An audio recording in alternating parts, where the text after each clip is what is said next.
तर आज सरकारच्या वतीनं आलेल्या 2 मंत्र्यांशी चर्चा झाली असं मनोज जरांगे पाटील यांनी सांगितलंय। उद्याच्या बैठकीत आंदोलनाची पुढची दिशा ठरणार असल्याचं देखील जरांगे पाटील यांनी सांगितलंय। उद्या सकाळी 9 ते दुपारी 3 वाजेपर्यंत सविस्तर चर्चा जी आहे ती आंतरवाली सराटीमध्ये होईल असं देखील जरांगे पाटील यांनी म्हटलंय।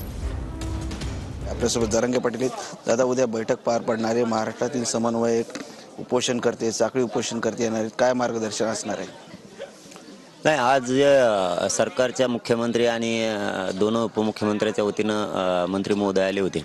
त्याबाबत समाजाला माहिती झालं आहे। मीडियाच्या माध्यमातून मी जाहीर चर्चा केली, अंधारात केलेली नाही। त्यामुळं तोही विषय आणि मराठा समाजाची उद्या प्रचंड मोठी आणि निर्णायक बैठक होणार आहे की 24 डिसेंबरपर्यंत मराठ्यांना जर आरक्षण नाही दिलं तर पुढची आंदोलनाची दिशा काय, यासाठी घराघरातला मराठा समाज सगळा बांधव आमचे येणार आहेत। स्वयंसेवक सगळेच जे सांगितले त्यापासून साखळी उपोषण करते आणि मराठा समाज हे सगळे बांधव येणार आहेत। आम्ही उद्या सविस्तर सकाळी 9 वाजल्यापासून ते 3 वाजेपर्यंत सविस्तर चर्चा करणार आहे। पहिल्या सुरुवातीलाच ओळख होणार आहे सगळ्यांची, म्हणजे एकमेकांचे परिचय बैठक असली पाहिजे।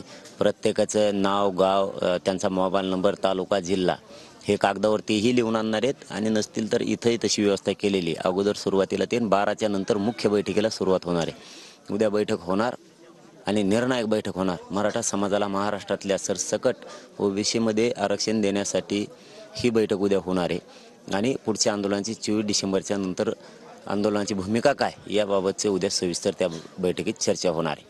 कॅमेरामन हर्षलसह संजय सरोदे, TV9 मराठी, आंतरवाली सराटी, जालना।